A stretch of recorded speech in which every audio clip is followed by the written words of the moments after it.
ठीक है, तो हम शुरू करते हैं। समय हमारा हो चुका है। सभी कमर गर्दन राहुल जी, सीधा कर। राहुल जी जी एक सर, मेरा जी सर। निवेदन है।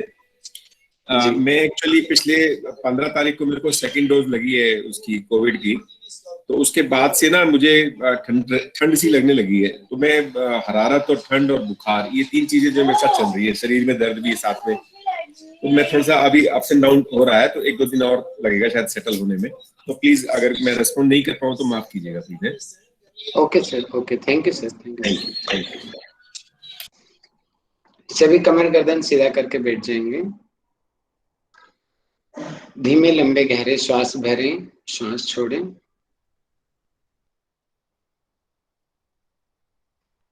अपने मन को स्थिर करें। श्वास लें, श्वास छोड़ें। श्वास बाहर निकालते हुए एक बार ओम ध्वनि का उच्चारण करेंगे, उसके बाद प्रार्थना करेंगे। श्वास भरें।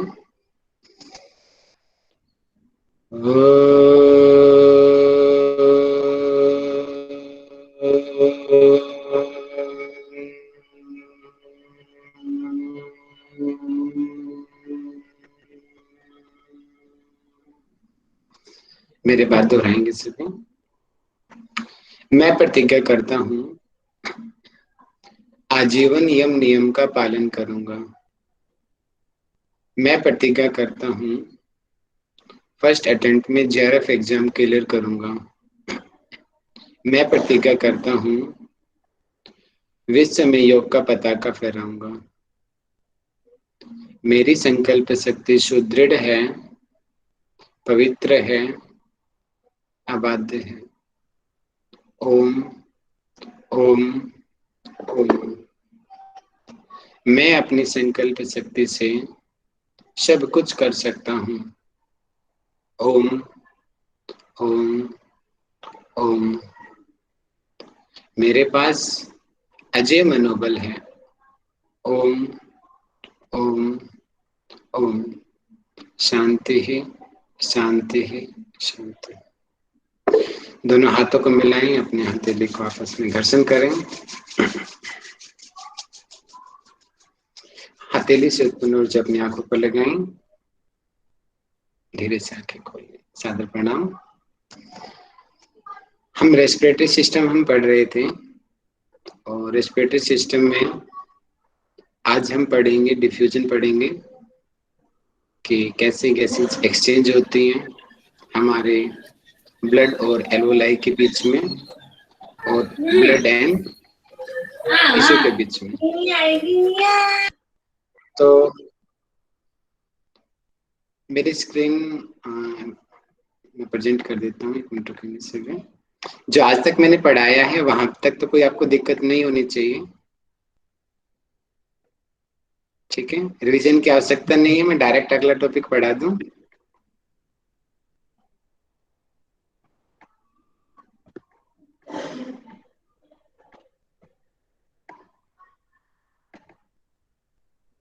ठीक है,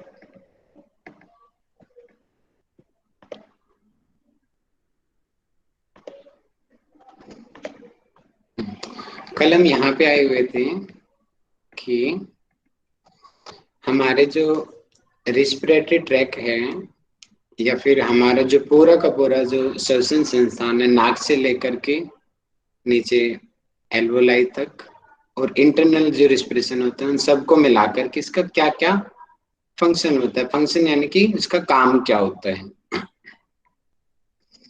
एक हमारी कक्षा में कुछ लोग इंग्लिश के वर्ड देख के घबरा जाते हैं। भैया आप घबराए मत करो। आप देखते हो ना, मैं हर चीज को हिंदी में भी बोलता हूँ, तो आप मेरी हिंदी के वर्ड नोट कर लिया करो। कई लोगों का मैसेज आया मेरे पास कि इंग्लिश से कुछ समझ नहीं आता, तो मैं सारी एक्सप्लेनेशन हिंदी में करता हूँ। आप मेरी हिंदी को सुना करो। अगर फिर भी दिक्कत आए तो रिकॉर्डिंग पे जाकर के सुन लिया करो। ठीक है। पहला पॉइंट जो फंक्शन सबसे मेन क्या है, गैस एक्सचेंज करना। कि हमारे शरीर में सेल्स को काम करने के लिए ऑक्सीजन की जरूरत होती है, और वो ऑक्सीजन हमें हमारे रेस्पिरेटरी सिस्टम के जरिए हमें मिलता है, हमें फेफड़ों के जरिए वो चीज मिलती है।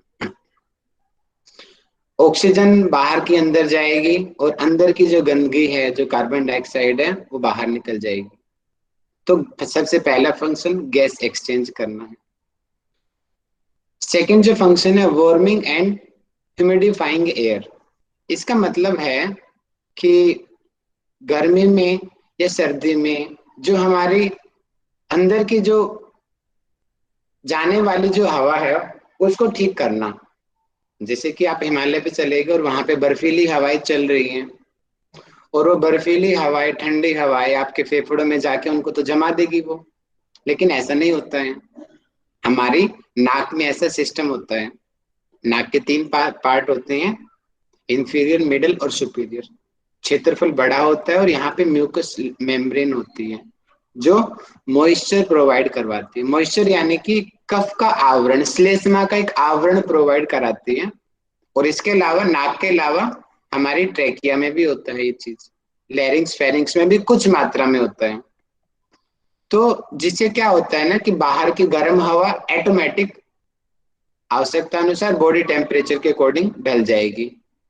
बाहर की बहुत ठंडी हवा है वो ऑटोमेटिक गर्म हो जाएगी।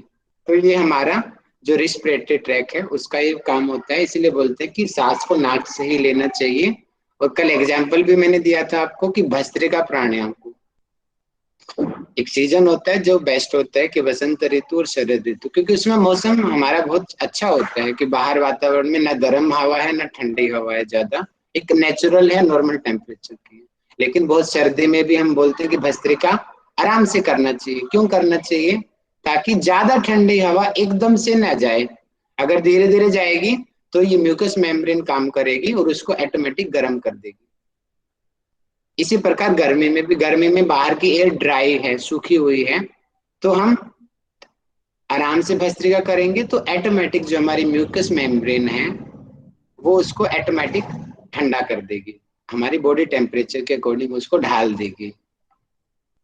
ओल्फैक्शन हमने पढ़ाया था कि हमारी नाक के ऊपर क्रेनियल नर्व की जो पहली वाली जो नर्व होती है जिसको हम ओल्फैक्टरी नर्व कहते हैं, वो लटकी हुई होती है और उसका काम होता है स्मेल के जो सेंसेस होते हैं, गंध को हमारे मस्तिष्क के टेम्पोरल लोब में पहुंचाना। और वहां पे फिर उसका एनालाइजेशन होता है, अच्छी है, बुरी है, मीठ, ठीक है, उस हिसाब से उसका जो जजिंग होता है, फिर उसके हिसाब से हम अपने मूड को भी हमारा बदलता है। तो ये सेंस ऑफ स्मेल का कार्य भी होता है। विजुअलाइजेशन मतलब कि इसका काम होता है बोलना। अब क्योंकि बोलने का काम है लैरिंग्स का मेनली, इसके अलावा कुछ और मसल्स भी होते हैं, और लैरिंग्स को वॉइस बॉक्स भी कहते हैं। देखिए जो लैरिंग्स है यहाँ पे गले में, ये हमारा रेस्पिरेटरी ट्रैक के अंतर्गत आता है और इसका काम होता है बोलना। और पांचवा जो फंक्शन इसका बताएगा कि प्रिवेंशन ऑफ डस्ट पार्टिकल, मतलब कि प्रिवेंशन यानी कि बचाव ऑफ डस्ट पार्टिकल, जो बाहर के जो धूल कण हैं, धूल मिट्टी आदि छोटे छोटे कण हैं, उनसे बचाव करना। बचाव कैसे करेगा? आपने कभी नोटिस किया है जब आप कि जैसे दिवाली पे हमारी सफाई चल रही है, पूरा घर में मिट्टी मिट्टी हो रखा है, हम सफाई कर रहे हैं, और बाद में आपकी नाक से जब कफ निकलता है तो काला काला सा निकलता है। क्यों निकलता है वो? क्योंकि जो बाहर जो सफाई के दौरान जो डस्ट हमारी नाक में गई और नाक ने उसको रोक दिया उस म्यूकस के जरिए, और वो म्यूकस जब निकला तो हमें पता चला कि काला काला म्यूकस बाहर निकल के आया। उसका मतलब क्या था? वो काला काला क्या था? वो डस्ट पार्टिकल थे जो हमारे नाक की जो म्यूकस मेम्ब्रेन है, जो म्यूकस है, जो कफ है, उसने रोक दिया उसको। ये अच्छा हुआ ना, रोक दिया। अंदर चला जाता तो कितना नुकसान होता। तो मतलब कि ये बचाता है हमें बाहर के धूल कणों से। और नाक में बाल भी बहुत होते हैं, उनके जरिए भी रुकते हैं चीजें, मक्खी आदि नहीं जा पाती अंदर।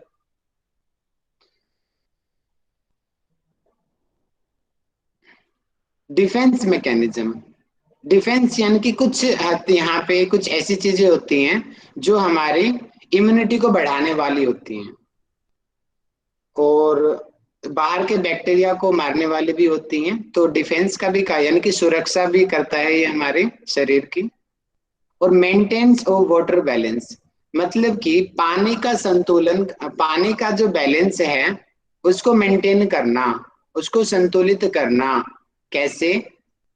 जैसे कि आपने देखा है कि सांस के जरिए हमने पढ़ा है कि बाहर की मॉइस्चर भी अंदर जाती है और अंदर की मॉइस्चर बाहर जाती है।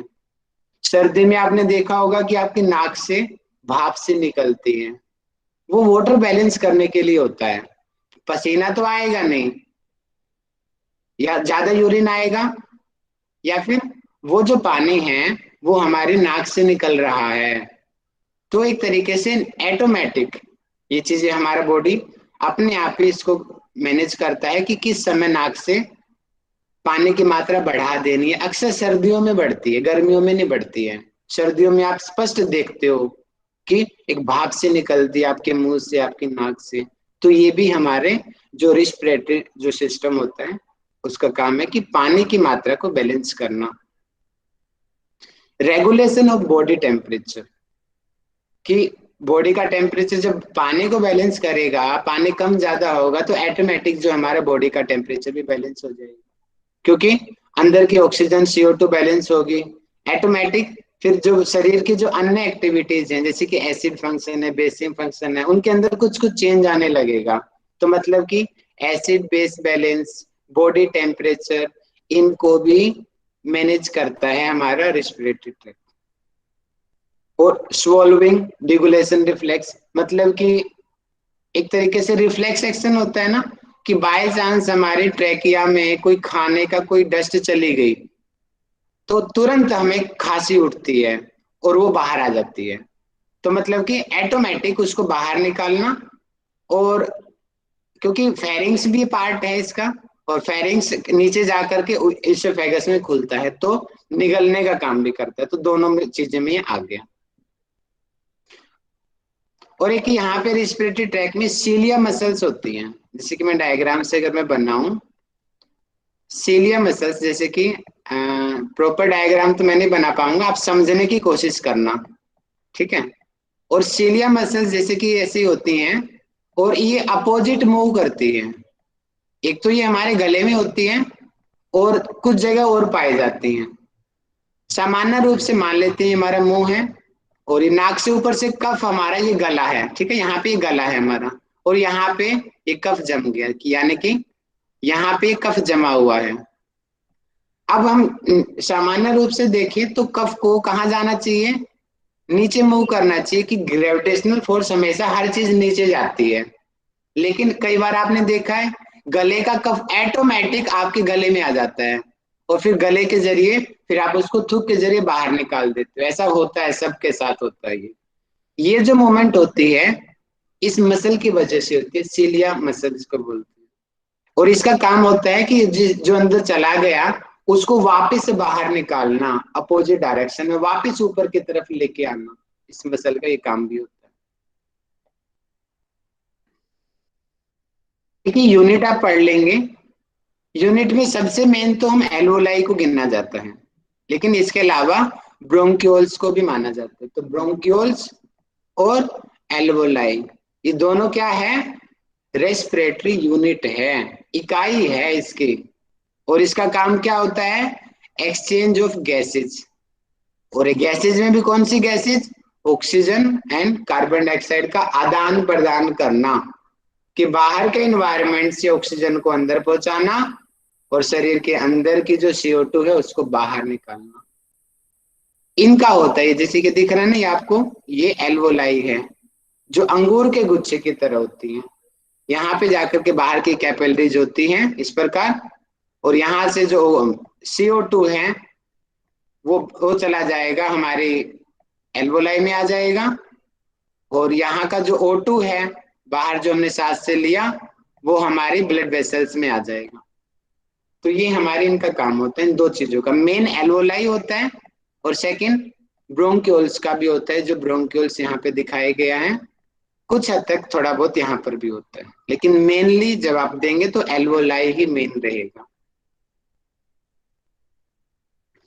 और एक मेम्ब्रेन के थ्रू यानी कि हर चीज हम पढ़ते हैं, कोई भी चीज क्यों ना हो, उसके बाहर की मेम्ब्रेन जरूर होती है।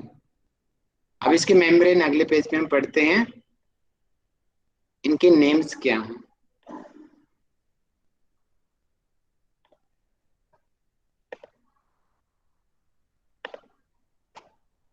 ये रहा, आगे चलेगी स्लाइड। ये जो रेस्पिरेटरी जो मेम्ब्रेन होती है, देखिए यहाँ पे आप डायग्राम को थोड़ा देखेंगे, थोड़ा धुंधला दिख रहा है, आप ध्यान से देखेंगे। देखिए ये क्या है, एल्वेओलियर एपिथेलियम की बनी हुई होती है ये जो मसल्स, देखिए ये जो मेम्ब्रेन आई हुई है।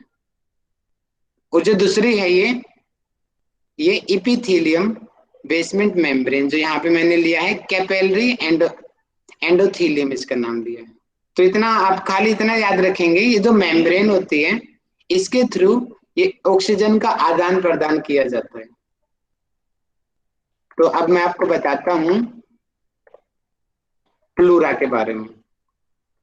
प्लूरा हमने पढ़ा था कि प्लूरा क्या होता है, एक लिक्विड होता है। प्लूरल फ्लूइड, प्लूरा तो बाहर की मसल्स है, जैसे कि हार्ट में हमने पढ़ा था ना कि विजरल एक होती है अंदर की तरफ, और पेराइटल बाहर की तरफ होती है। ठीक इसी प्रकार इसमें भी सेम यही है कि विजरल प्लूरा अंदर की तरफ होती है और इसमें पेराइटल प्लूरा बाहर की तरफ होती है। जैसे कि अगर मैं इसकी बात करूं, तो ये मैं इस वाले पार्ट को मैं बड़ा कर देता हूँ। यहाँ पे ऊपर आप डायग्राम में देखेंगे, मान लेते हैं ये जो इसके अंदर जो फ्लूइड है ये प्लूरा है।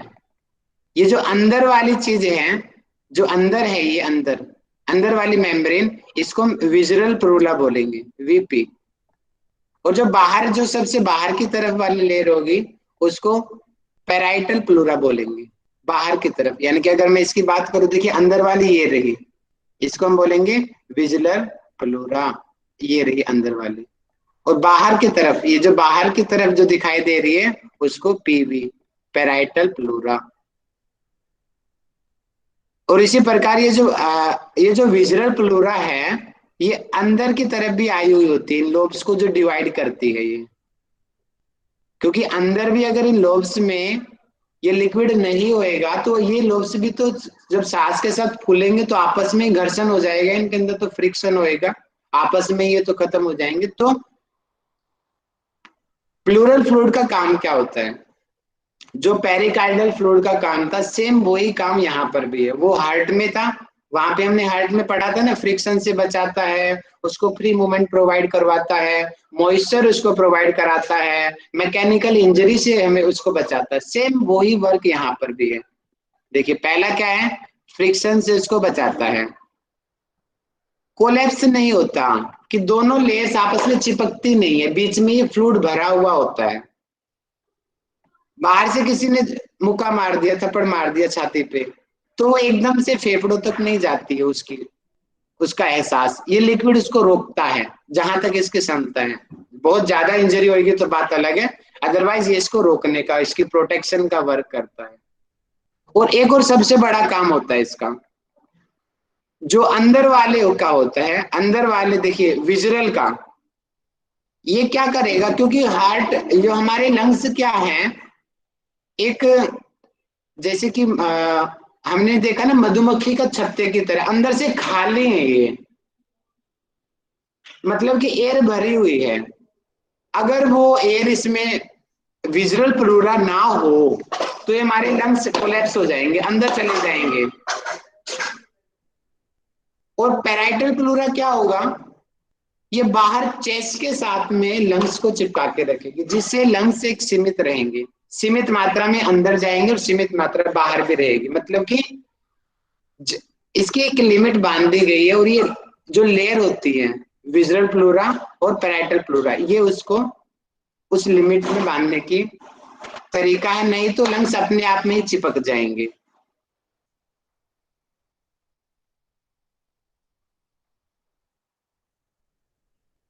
ये वाला ट्रिक जरूर याद कर लेना, पेपर में हमारे में इस तरीके से हमेशा आती है, क्योंकि सीक्वेंस बेस्ड क्वेश्चन हमारे पेपर में आते हैं। तो ये सीरीज आप ध्यान रखेंगे। सबसे पहले हमने ऊपर पढ़ा था नाक, नाक के बाद में आया था फेरिंग्स, उसके तीन पार्ट थे। लैरिंग्स आया था, लैरिंग्स के बाद में ट्रेकिया आया था, ठीक है, ट्रेकिया। अब ट्रेकिया के बाद में ये जो आगे हम पढ़े थे लेफ्ट ब्रोंकी और राइट ब्रोंकी, अब ये मैं आगे की सीरीज पढ़ा रहा हूँ ब्रोंकी। अब ब्रोंकी क्या होता है, पहले प्राइमरी जो पहले आ गई उसको प्राइमरी ब्रोंकी, जो दूसरी वाली टहनी आई सेकेंडरी ब्रोंकी, तीसरी वाली 3 भागों में आगे जाके डिवाइड हुई टेट्री ब्रोंकस, और आगे जाके ब्रोंक्यूल्स जो छोटे छोटे छोटे छोटे बहुतों में डिवाइड हो गया। मेन हम 3 गिनते हैं, प्राइमरी सेकेंडरी और टेट्री, और जो अंत में लास्ट में होता है उसको हम एल्वोलाई बोलते हैं। एल्वोलाई हमेशा लास्ट में आएगा। इस तरीके से भी आप तो अपना पेपर में इसको आंसर कर सकते हैं, एल्वोलाई एंड में ही आएगा, प्राइमरी पहले आएगा, सेकेंडरी, ये तो आसानी है सीरीज बनाने। ठीक है, ये क्वेश्चन बहुत ज्यादा संभावना है पेपर में आने की। सर इसका नाम क्या है? ब्रोंक्यूल्स। नहीं, ये जो तीसरे नंबर की है सर, इसका नाम क्या है? ये टाइपिंग मिस्टेक है, ये आएगा टर्टरी ब्रोंकस। टर्शियरी होगा ना? कैसे? सर इसे टर्शियरी बोलते हैं, टर्शियरी। टर्शियरी होगा सर। Tertiary bronchus. ओके, आप देख लीजिए टर्सरी, ठीक है। टर्सरी का मतलब होता है 3 जो उसके बाद ही आने वाली है, सेकेंडरी के बाद जो आने वाली है वो टर्सरी है, ठीक है। और ये सिग्मोइड भी थोड़ा एडवांस आप देख लीजिए, कोई बात नहीं। सिग्मोइड्स मतलब कि उसको बांटा गया एक पेजेस को, जैसे कि मैं आपको एक एग्जांपल देके समझाना चाहूंगा। ये एक हमारा कॉपी का पेज है, अब इसको मैंने इस तरीके से बांट दिया, कितने भागों में, कितने बांटों में, 6 भागों में बांट दिया, 1 2 3 4 5 6, और इसी को यहाँ पे सेगमेंट कहा गया है इन पार्ट्स को। मतलब कि दोनों लंग, राइट लंग और लेफ्ट लंग, दोनों को 10-10 भागों में 10-10 सेगमेंट्स में डिवाइड किया जाता है। अब यहाँ पे दिया गया है कि जो राइट लोब है, यानी कि राइट वाला जो लंग है, फेफड़ा है, उसको, उसके 3 पार्ट हमने पढ़ा था, उसके 3 लोब होते हैं। एक को 3 में बांटा जाता है, 3 सेगमेंट होते हैं, एक में 2 सेगमेंट्स होते हैं, और एक में 5 सेगमेंट्स, तो टोटल 10 हो गए। और लेफ्ट जो हमारा लंग होता है, दोनों, उसमें 2 लोब होते हैं, अपर एंड लोअर, सुपीरियर और इंफीरियर जिसको हमने बोला था।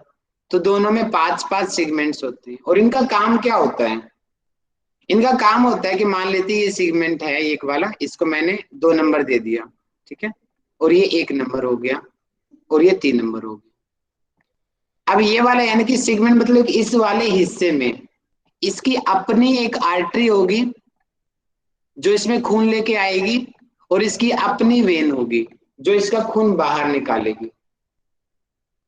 इसी प्रकार अगर मैं इसकी बात करूं नंबर 6 की, इसकी अपनी सेपरेट आर्टरी होगी और इसकी सेपरेट वेन होगी, मतलब कि सभी सेगमेंट्स की अपने अपने इंडिविजुअल नर्व होती हैं। बाय चांस एक ने काम करना बंद कर दिया तो काम खाली इस हिस्से का बंद होएगा, बाकी चलते रहेंगे। ये इसका सबसे बड़ा फायदा है, इसलिए सबकी इंडिविजुअल नर्व्स होती हैं जिससे खून आएगा और जाएगा, ताकि हमारे लंग्स अच्छे तरीके से काम करते रहें।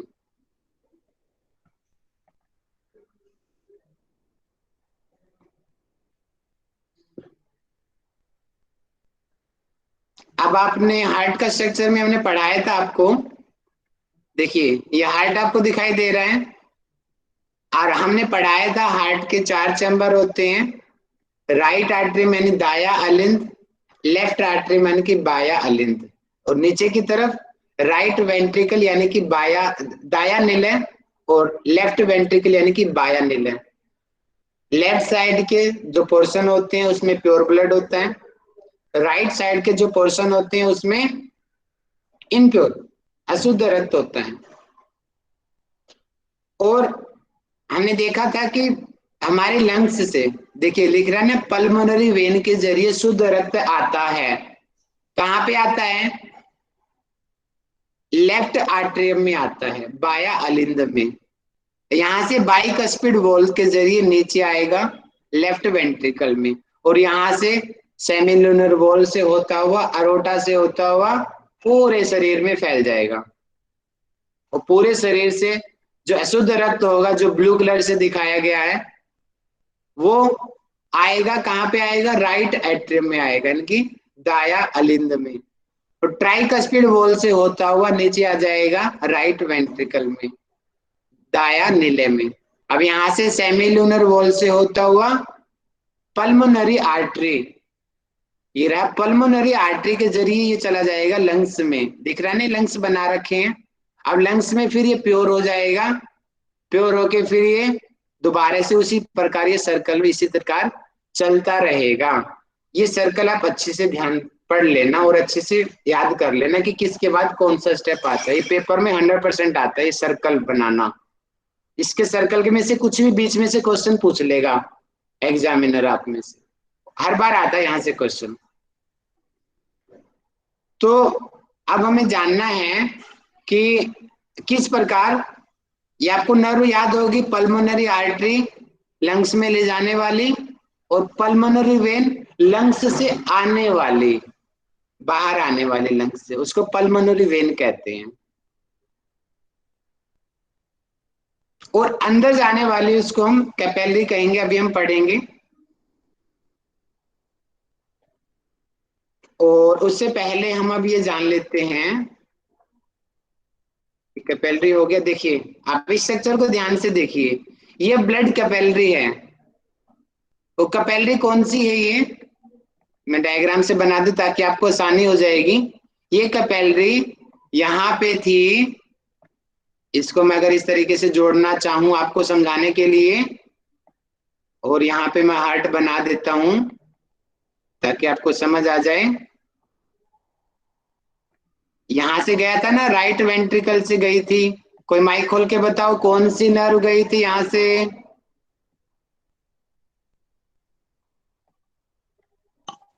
जल्दी बोले माइक खोल के।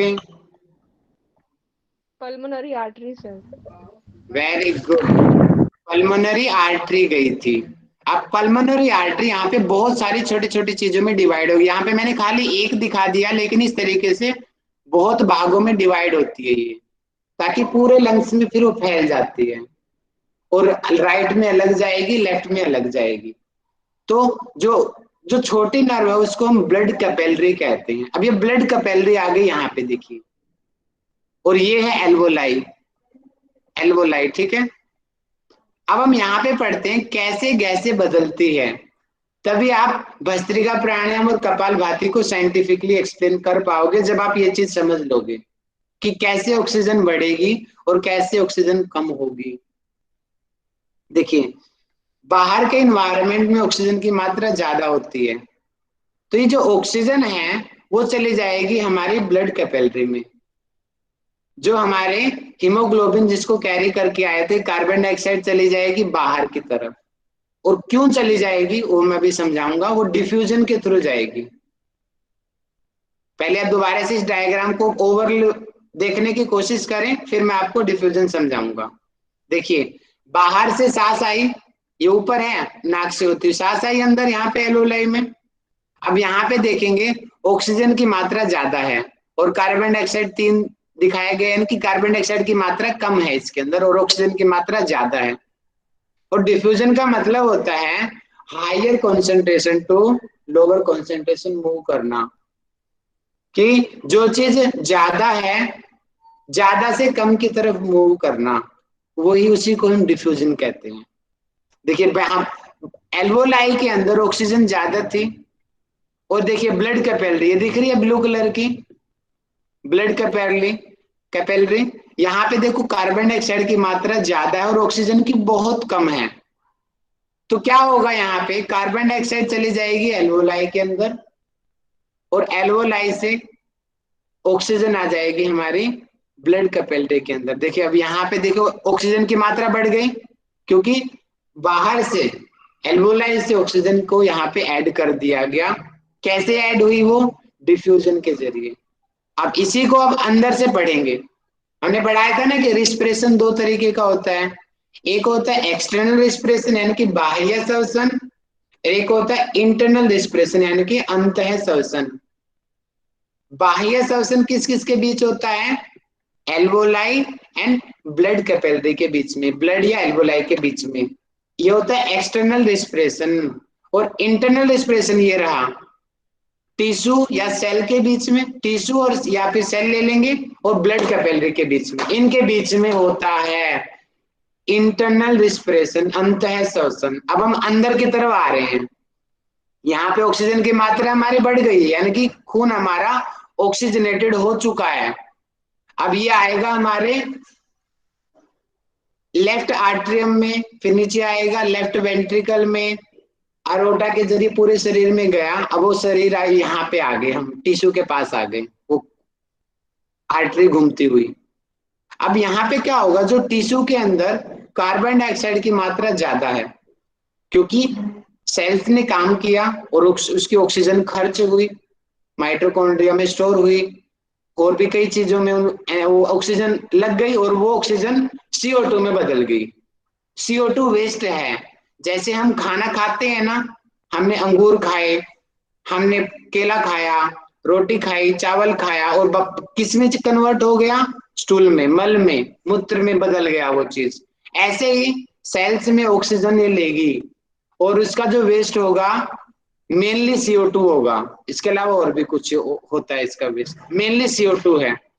तो ये CO2 की मात्रा हमारे टिश्यूज में ज्यादा होती है और ऑक्सीजन की कम होगी। तो क्या होगा, अब डिफ्यूजन वाला मेथड फिर लगेगा। यहाँ पे कैपिलरी के अंदर ऑक्सीजन की मात्रा है ज्यादा और टिश्यू के अंदर है ऑक्सीजन की मात्रा कम, और डिफ्यूजन के नियम के अनुसार हाई टू लो मूव करती है, high concentration to low concentration चीजें जाती हैं। ब्लड वेसल्स के अंदर ऑक्सीजन ज्यादा है, तो यहां की ऑक्सीजन चली जाएगी टिश्यू के अंदर, और टिश्यू के अंदर कार्बन डाइऑक्साइड की मात्रा ज्यादा है, तो यहां से ये आ जाएगी ब्लड वेसल्स के अंदर। इसी प्रकार ये सर्कल फिर इसी प्रकार बार बार चलता रहेगा। यही है डिफ्यूजन। अब मैं थोड़ा और गहराई से पढ़ा देता हूं आपको। देखिए डिफ्यूजन थोड़ा सा और अच्छे से समझिए। डिफ्यूजन मतलब बैलेंस करना, high concentration to low concentration. देखिए आप ये समझिए कि इस इंजेक्शन के जरिए कोई एक चीज डाली गई। अब ये समझ लीजिए कलर डाला गया। कलर हम डालते हैं ना, होली में देखते हैं, थोड़ा सा एक दो बूंद डालते हैं और वो पूरी बाल्टी में फैल जाता है। उजाला आप कपड़े धोते हुए डालते हैं, उजाले की एक दो बूंद, नील की बूंद, वो पूरे एक दो बूंद डालते हैं और पूरा बर्तन नीला हो जाता है पानी। वो क्या क्यों नीला हो जाता है, हमने तो एक दो बूंद डाली थी, एक जगह डाली थी, लेकिन वो एक बूंद पूरी बाल्टी में बट गई। वही है डिफ्यूजन। देखिए यहाँ पे थोड़ी कुछ ड्रॉप्स डाली गई और यहाँ पे पहले थोड़ा सा फैल गई और थोड़ी देर के अंदर पूरे इस बर्तन के अंदर बराबर मात्रा में फैल गई। इक्विलिब्रियम हो गया, हाई टू लो। यहाँ पे ये हाई कॉन्सेंट्रेशन है और ये पानी लो कॉन्सेंट्रेशन का है। ये कुछ फैली और अब यहाँ पे हर पार्ट्स को बराबर कॉन्सेंट्रेशन हो गया, बराबर गाढ़ापन इसका हो गया। तो इस मेथड को हम डिफ्यूजन कहते हैं।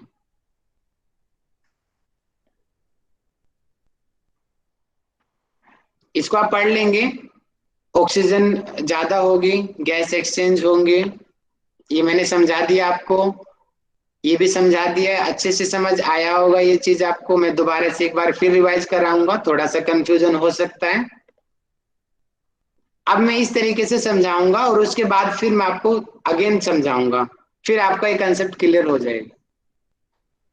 इस डायग्राम का ध्यान से देखना, ये एक दो पॉइंट्स थोड़ा ऊपर नीचे हो सकते हैं, उन पे मत जाना। कि जैसे यहाँ पे 159 लिया है मैंने और यहाँ पे 160 दिखा रखा, तो एक दो पॉइंट ऊपर नीचे चलेगा, उस पे ज्यादा मत जाना आप लोग। ये 0.3 है, यहाँ पे 0.25 है, ठीक है। इतना ज्यादा मत सोचना, लेकिन पास पास है, इतना आपको समझ आना चाहिए। देखिए बाहर की यहाँ पे क्या है, PO2, मतलब कि बाहर का जो प्रेशर है, पार्शियल प्रेशर, गैस का अपना प्रेशर होता है। जैसे सिलेंडर की गैस का होता है, अंदर से गैसेज निकलती है, सभी जो जितनी भी गैस होती हैं सबका अपना अपना प्रेशर होता है। पार्शियल प्रेशर के नाम से हम जानते हैं कि the pressure exerted by the individual gas in the mixture of gases, कि गैस के मिक्सचर के अंदर किसी इंडिविजुअल गैस का जो दबाव होता है, जो प्रेशर होता है, उसी को ही पार्शियल प्रेशर कहा जाता है। देखिए अब यहाँ पे इसको PO2 मतलब कि partial pressure of oxygen, PO2 का मतलब है पार्शियल प्रेशर ऑफ ऑक्सीजन, और PCO2 का मतलब है partial pressure of carbon dioxide. तो अब ये है बाहर के इन्वायरमेंट में, बाहर यानी कि मेरी नाक के बाहर का एरिया, ठीक है, समझने की कोशिश करें, मेरी नाक के बाहर का एरिया है ये, यानी कि मेरे कमरे का एरिया है, और यहाँ पे मेरे कमरे में पार्शियल प्रेशर ऑफ ऑक्सीजन है लगभग 160 mmHg, और बाहर के इन्वायरमेंट में कार्बन डाइऑक्साइड है लगभग 0.25 mmHg, ठीक है।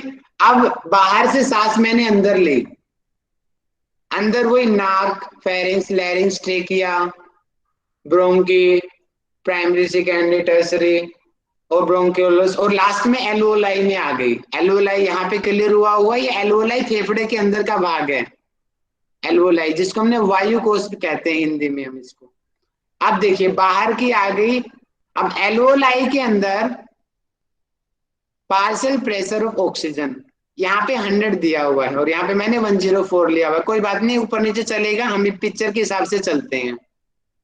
Partial pressure of oxygen 100 mmHg यहाँ पे दिया हुआ है, कहाँ पे, ये एल्वोलाई के अंतर्गत। ये आपको रट्टा मारना पड़ेगा कि बाहर इन्वायरमेंट में कितना है, 160 है, 0.25 है, एल्वोलाई में इतना है, टिश्यू के अंदर इतना है, ये आपको याद करना पड़ेगा, तभी आपको चीजें क्लियर होंगी। तो एल्वोलाई के अंदर ऑक्सीजन की मात्रा कितनी है, 100, और बाहर कितना है, 160। अब कोई मुझे माइक खोल के बताएंगे इसमें हायर कॉन्सेंट्रेशन कौन सी है, 160 या 100? 100। Very good. अब आप ये बताओ मुझे, हमने डिफ्यूजन के नियम में पढ़ा हाई टू लो मूव करना, हाई टू लो, तो बाहर की ऑक्सीजन अंदर जाएगी या अंदर की ऑक्सीजन बाहर जाएगी, अब ये बताओ आंसर। बाहर की ऑक्सीजन अंदर जाएगी। वेरी गुड, बाहर की ऑक्सीजन अंदर जाएगी, क्यों? हमने अभी पढ़ा था ना, देखिए इसमें पढ़ा था हमने high concentration to low concentration move करती है। ठीक, देखिए बाहर ऑक्सीजन की मात्रा 160 है, हमारे एल्वोलाई में ऑक्सीजन की मात्रा 100 है, तो ये बैलेंस होएगा, तो बाहर की ऑक्सीजन अंदर आएगी, और बाहर के, अब देखिए बाहर कार्बन डाइऑक्साइड कितनी है, 0.25 mmHg, और एल्वोलाई के अंदर कितनी है, 40। अब आप ये बताओ हायर कॉन्सेंट्रेशन कौन सी है अब इन दोनों में, 40। Very good. अब ये बताएंगे कि मूव किस तरफ होएगी, कार्बन डाइऑक्साइड अंदर जाएगी या बाहर जाएगी? बाहर जाएगी। बाहर की तरफ। बाहर जाएगी। कोई एक पर्सन बताओ क्यों जाएगी बाहर? उसका प्रेशर ज्यादा है, क्योंकि हाई टू लो जाती है, प्रेशर ज्यादा है ना भैया उसका। वेरी डिफ्यूजन के गुड, लिए। नीरज जी आराम से बताओ दोबारा से। ये प्रेशर ज्यादा है ना उसका, इस चक्कर में बाहर जाएगी। जैसे ऑक्सीजन है, उसका प्रेशर ज्यादा है, बाहर तो अंदर आएगी। वेरी गुड, आप ये चीज समझ जाना, आपको आगे की सारी कहानी समझ आ जाएगी, नहीं तो अगर ये समझ नहीं आया तो आगे का कुछ समझ नहीं आएगा। किसी को दिक्कत हो तो भी बोलो इस पॉइंट में कि हमारे नाक से कार्बन डाइऑक्साइड ही ज्यादा क्यों निकलती है और अंदर ऑक्सीजन ही क्यों ज्यादा आती है, ये कंसेप्ट क्लियर हुआ सभी को? सर एक बार प्लीज रिपीट कर दीजिए। ठीक है, मैं दूसरे एंगल से समझाता हूँ आपको, ठीक है, रुको, इसी चीज को मैं इस डायग्राम से समझाता हूँ आपको, शायद आपको ज्यादा क्लियर हो जाए। ठीक है, यहाँ पे PO2, PO2 का मतलब बताओ, जो अभी पूछ रहा था मेरे से, PO2 का मतलब बताओ पहले क्या होता है? सर पार्शियल प्रेशर ऑक्सीजन ऐसे करके कुछ। ठीक है, यानी कि पूरे बाहर के, यानी कि इस आदमी के बाहर का जो जितना भी इन्वायरमेंट है वहां पे ऑक्सीजन 160 mmHg में है। ठीक है, अब हम आ गए हमारे लंग्स में, अब मैं एरो बना दिया हूं और ये अंदर के एल्वोलाई की मैं बात कर रहा हूं, और यहाँ पे ऑक्सीजन कितना है, पार्शियल प्रेशर ऑफ ऑक्सीजन बताओ कितना है यहाँ पे? 100 100। 100 है लगभग, 100 या 104, ठीक है। अब देखो बाहर ऑक्सीजन ज्यादा है ना, अंदर ऑक्सीजन कम है एल्वोलाई के अंतर्गत, इसीलिए जब हम सांस लेंगे तो हमारी सांस में ऑक्सीजन ज्यादा जाएगी। जी सर। समझ आया? जी जी सर। अब मैं दूसरे से एक्सेल से समझाता हूँ। अब PCO2 का मतलब बताओ क्या होता है? Partial pressure carbon dioxide of carbon very good, dioxide. Partial pressure of carbon dioxide, जिसको हमने बोला यहाँ पे 0.25 mmHg या 0.3 mmHg, ठीक है। ये है बाहर का, यानी कि इस आदमी से बाहर के इन्वायरमेंट का एवरेजली इतना होता है, लेकिन आजकल ये बढ़ रहा है पॉल्यूशन की वजह से, तभी तो हमें रिस्पिरेटरी डिजीज हो रही है। और अंदर का कितना है PCO2 बताओ जल्दी से, अंदर का कितना है? 40। 40 mmHg। अब आप ये बताएंगे, जिन्होंने मेरे से क्वेश्चन पूछा था अभी वो माइक खोल के बताएंगे, इसमें से हाई कंसंट्रेशन का कौन सा है, लो कंसंट्रेशन का कौन सा? हाई का है 0.25। अच्छा जी, और लो का कौन सा है जी? हाई का मतलब कि नंबर बड़ा कौन सा है और छोटा नंबर कौन सा है, अब बताओ। बड़ा 40 और छोटा 0.25। हाँ पहले गलती बोल दिया आपने, ध्यान रखा करो, ठीक है। 0.25 तो बहुत छोटा है, 40 तो बहुत बड़ा होता है 0.25 से, ठीक है। मतलब कि हायर कंसंट्रेशन नीचे है। नीचे क्या है, ये एल्वोलाई के अंदर, वायु कोश के अंदर, और बाहर इन्वायरमेंट में कार्बन डाइऑक्साइड कम है।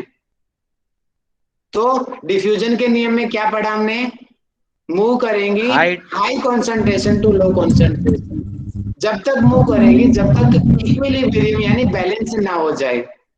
तो इसीलिए जब हम सांस छोड़ेंगे तो ऑक्सीजन कम आएगी बाहर, कार्बन डाइऑक्साइड ज्यादा आएगी। समझ आया? बाहर कार्बन डाइऑक्साइड क्यों आती है और अंदर ऑक्सीजन क्यों जाती है? अभी भी किसी को दिक्कत हो तो बताइए। समझ क्लियर सभी को ये वाला जी कंसेप्ट? सर, हो गया थोड़ा सा सर। आगे बढ़ते हैं हम। अब थोड़ा और गहरा जाने की कोशिश करता हूं मैं, बाहर के मोटी मोटी चीज समझ आ गई, अब और अंदर जाता हूं मैं।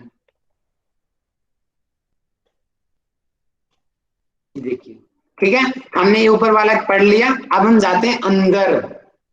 अब ये एल्वोलाई और ब्लड कैपिलरी के अंदर भी तो चेंज होएगा, ठीक है। अब ब्लड कैपिलरी देखिए यहाँ पे, ये आप इन दोनों को कंपेयर करेंगे हम, ठीक है। इन दोनों को ध्यान रखें ना, मैं एक बार लाइन बना देता हूं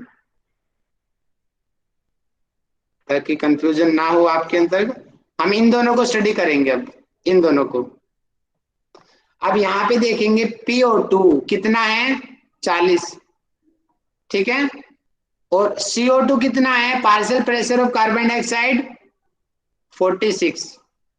और एल्वोलाई के अंदर ऑक्सीजन कितना है, 100, और कार्बन डाइऑक्साइड कितना है, 40। अब मोहित जी मुझे बताएंगे एल्वोलाई में और ब्लड कैपिलरी में ऑक्सीजन का हाई लेवल कहाँ है, एल्वोलाई में है या ब्लड कैपिलरी में है?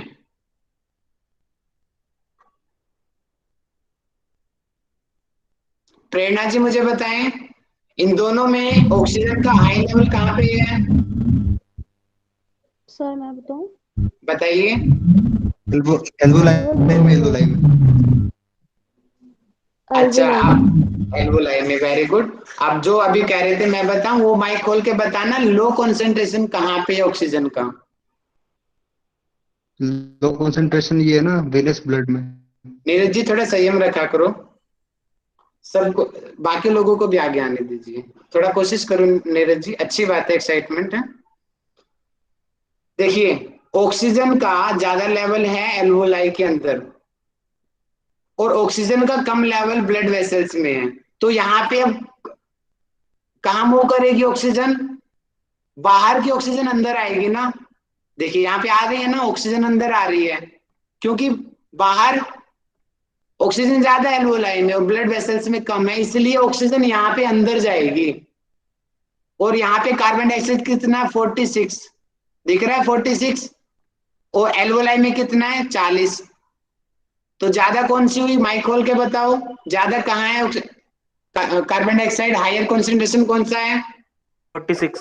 Very good, 46। अब मूव किस तरफ करेगी blood carbon capillary. Dioxide, alveoli की तरफ। Alveolar side. Very good. Blood vessel से देखो बाहर की एरो बनी है ना, ब्लड वेसल से एल्वोलाई में जाएगी। ये समझ आ गया इतना। अब हम आगे बढ़े, जी सर। ठीक है। अब हम आगे यहाँ पे एट्रिल में, इसके अंतर्गत आगे। यहाँ पे मैंने 95 लिया है और यहाँ पे 100 लिया है। थोड़ा सा आप कंफ्यूज मत होना, 95 ज्यादा सूट करेगा, 95 ठीक है, ज्यादा अच्छा रहेगा 95। लेकिन कोई बात नहीं, आप समझने के लिए अपना कंसेप्ट क्लियर रखो, ज्यादा है वैसे, ये समझ आना चाहिए ज्यादा है। और कार्बन डाइऑक्साइड 40।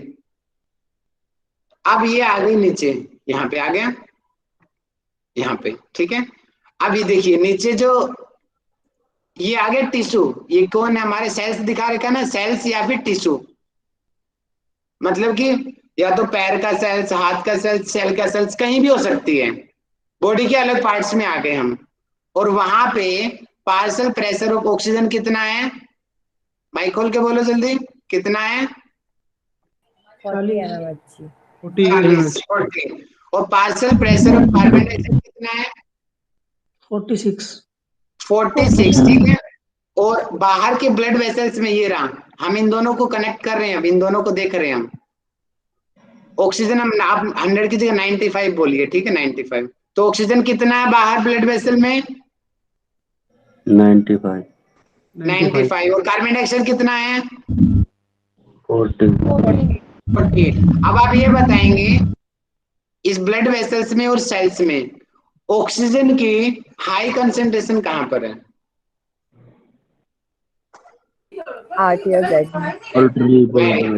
बाहर की जो ब्लड वेसल्स है, आर्टरियल ब्लड जो हमने बोला, क्योंकि उसमें 95 है और यहाँ पे 40 है, तो मतलब कि और मूव कहाँ पे करेंगी, हाई टू लो, यानी कि ब्लड वेसल से ऑक्सीजन आएगी अंदर। ये जो आ रही है ना एरो देखो, अंदर की तरफ आई हुई है, ऑक्सीजन अंदर जाएगी। अब सेल्स के अंदर कार्बन डाइऑक्साइड कितना है, 46, और बाहर कितना है, 40। तो हाई वाली कौन सी हुई, माइक खोल के बताओ, 40 और 46 में हाई कौन सी है, 46। सेल्स वाली। अब मूव किस तरफ करेगी गैस, आर्टरी ब्लड की तरफ। यानी कि सेल से ब्लड वेसल्स में आएगा। तो देखो कार्बन डाइऑक्साइड आ रहा है ना अंदर की तरफ, ये रहा एरो अंदर की तरफ आ रही है, ऑक्सीजन सेल में जा रही है और कार्बन डाइऑक्साइड बाहर आ रही है। ठीक इसी प्रकार ये चक्र फिर उसी प्रकार चलता रहेगा। ये है डिफ्यूजन मेथड। अब आप अपने एक्सरसाइज में लगाओ इसको, किस तरीके से होता है। अब यहाँ पे आप एक्सरसाइज में कैसे लगाओगे आप, चलो आप में से देखना चाहूंगा कौन बुद्धिमान लोग हैं, बताओ एक्सरसाइज में आप इसको कैसे लगाओगे इस नियम को।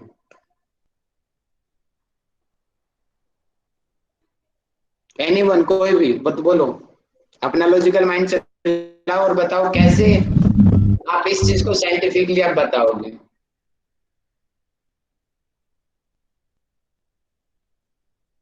सबसे सिंपल, आप मेरा क्वेश्चन है, मुझे बताना कि योग किस जगह पर करना चाहिए। ठीक है, मैं क्वेश्चन पूछता हूँ फिर आपका आंसर क्लियर हो जाएगा। मेरा क्वेश्चन है, हमें योग किस जगह पर करना चाहिए, बताओ, आंसर आ जाएगा। जहाँ पर ऑक्सीजन ज्यादा हो। ऑक्सीजन ज्यादा और शुद्ध वातावरण हो, ये भी। वेरी गुड, क्लियर हो गया। जहां पे बाहर की ऑक्सीजन ज्यादा हो, ऐसे इन्वायरमेंट को हमें चुनना है।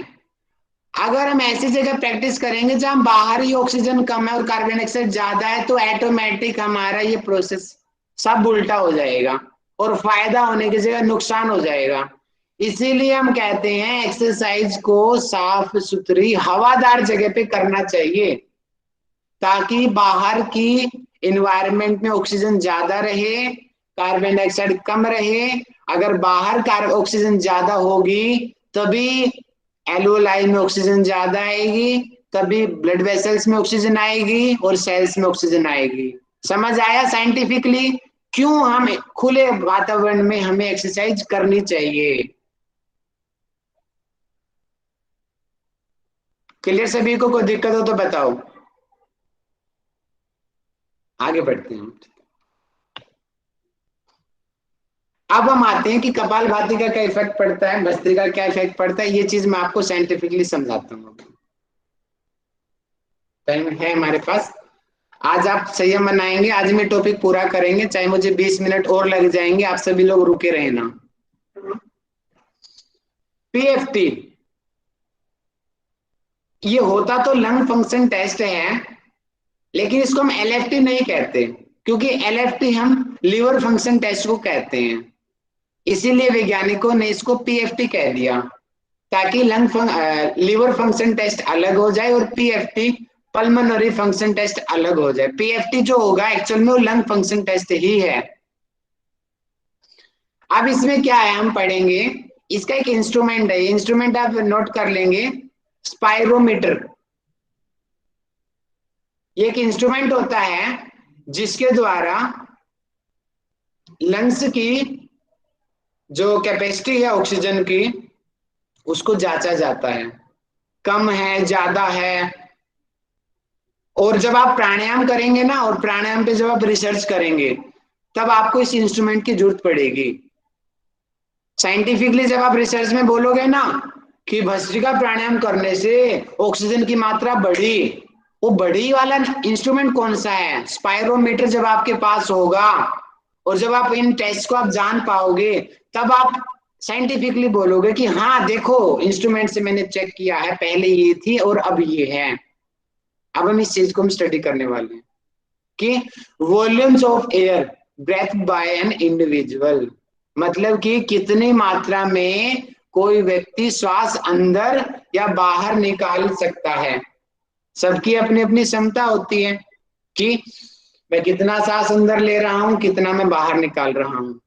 मेनली ये चार चीजें बता दी, टीवी, आईआरवी, ईआरवी और आरवी।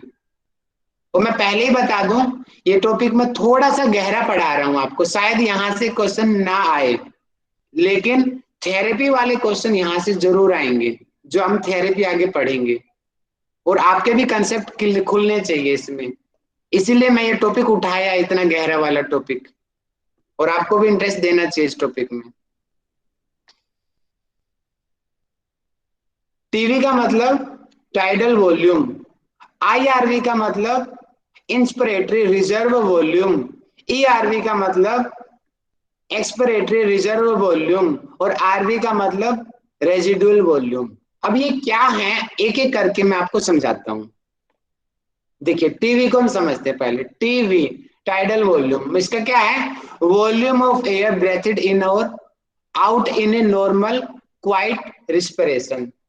मतलब कि सामान्य व्यक्ति जो आराम कर रहा है, जैसे मैं हूं आराम से लेटा हुआ हूं, रेस्ट की पोजीशन में हूं मैं, कोई फिजिकल मेरी ज्यादा एक्टिविटी नहीं हो रही, उस समय कितना सांस इजिली मेरे अंदर आ रहा है और इजिली बाहर जा रहा है, उसकी मात्रा होती है लगभग 500 मिलीलीटर।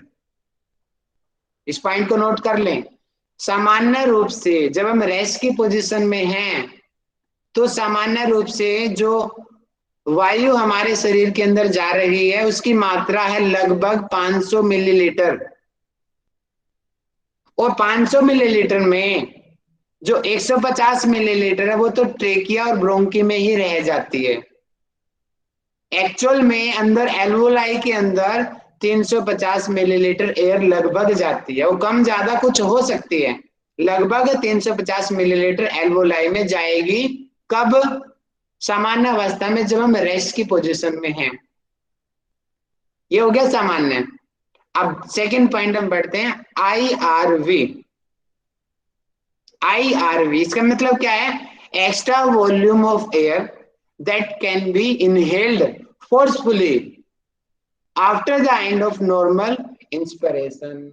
मतलब कि सामान्य सांस हमने ले लिया, उसके बाद में और कितना सांस ले सकता हूं, वो है आईआरवी।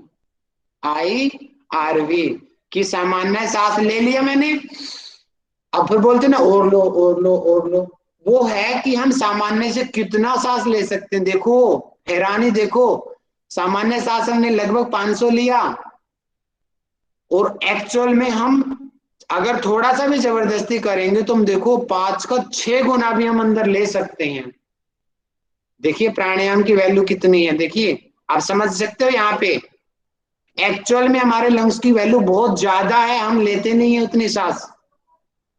अगर हम कोशिश करें तो हम 3300 मिलीलीटर और ज्यादा सांस अंदर ले सकते हैं। और वो कैसी होगी, वो हम ब्रीथिंग एक्सरसाइज से, जब हम प्रैक्टिस करेंगे योग का, तब वो ऐसा होगा, तब ज्यादा ऑक्सीजन जाएगी। और जितनी ज्यादा ऑक्सीजन जाएगी ऑटोमेटिक, जो हमने ऊपर पढ़ा था, यहाँ पे ज्यादा ऑक्सीजन आएगी, ऑटोमेटिक सारी फंक्शनिंग बहुत इजीली हो जाएगी, बॉडी क्लीनिंग ऑटोमेटिक हो जाएगी अगर यहाँ पे ऑक्सीजन की मात्रा बढ़ गई तो। इसीलिए ब्रीथिंग एक्सरसाइज करनी चाहिए। और जानिए ERV, एक्सपिरेटरी रिजर्व वॉल्यूम, इसका मतलब क्या होता है, extra volume of air which can be expelled forcefully after lungs after normal expiration. मतलब कि सामान्य श्वास बाहर निकालने के बाद मैंने सांस छोड़ दिया, अब मैं और कितना बाहर निकाल सकता हूं, निकालने के बाद भी उसकी मात्रा है 100 नहीं होना चाहिए, 1000 होना चाहिए। टाइपिंग मिस्टेक है ये 1000 आएगा और ये 1200 आएगा, करेक्ट कर लेंगे आप इसको, ठीक है। हम 1000 मिलीलीटर और निकाल सकते हैं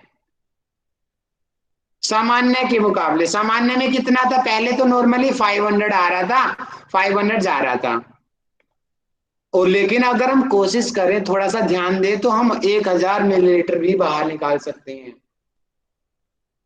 और रेजिडुअल वॉल्यूम RV, इसका मतलब है volume of air remaining in the lungs even after first experience, 1200 millilitre. मतलब क्या है कि हम कितना ही सांस बाहर निकाल दें,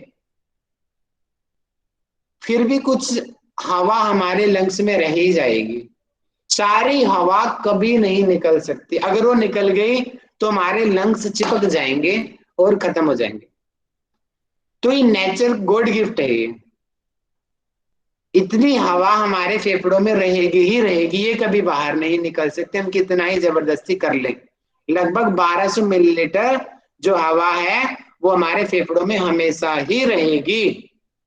मैं दोबारा से समझा देता हूं इस पॉइंट को, देखिए टीवी मतलब कि सामान्य रूप से हम कितनी सांस ले सकते हैं, लगभग 500 मिलीलीटर, ठीक है। अब हमने ले लिया, और मैं कितना जबरदस्ती ले सकता हूं, 3300 मिलीलीटर में और ले सकता हूं।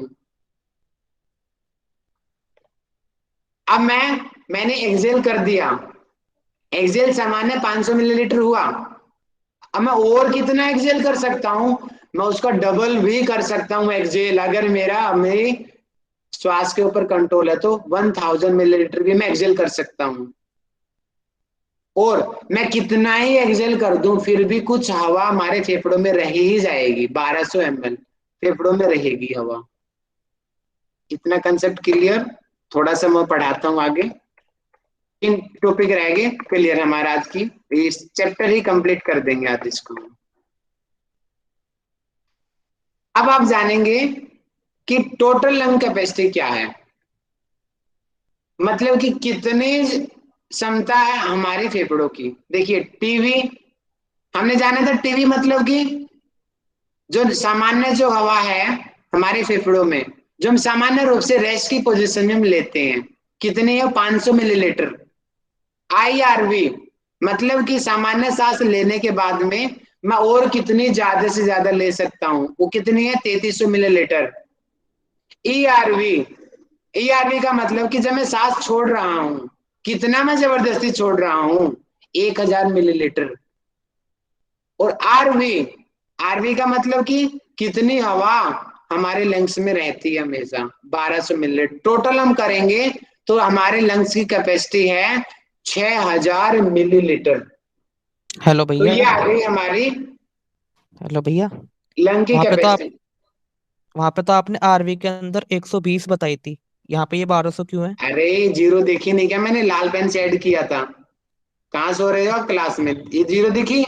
मैंने बोला था हाँ, टाइपिंग दिख गई। मिस्टेक है। ठीक है। ठीक है। 1200 है ये, 1200 देखो यहाँ भी जीरो बना रखी छोटी सी मैंने, दिखी?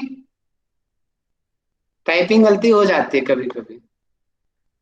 तो ये टोटल कितनी हमारी लंग्स की कैपेसिटी होगी? 6000 मिलीलीटर। आप इतना पढ़िए, इतना बहुत है हमारे लिए। ज्यादा पढ़ाऊंगा आप कंफ्यूज हो जाओगे, अपने आप पढ़ लेना आगे का, आपको समझ आ जाएगा। मेन इतना ही है आप लोगों के लिए। 6000 मिलीलीटर आप पढ़िए, इतनी हमारी लंग्स की कैपेसिटी है। लेकिन मैं इतना आपको आगे बता देता हूं दोबारा से।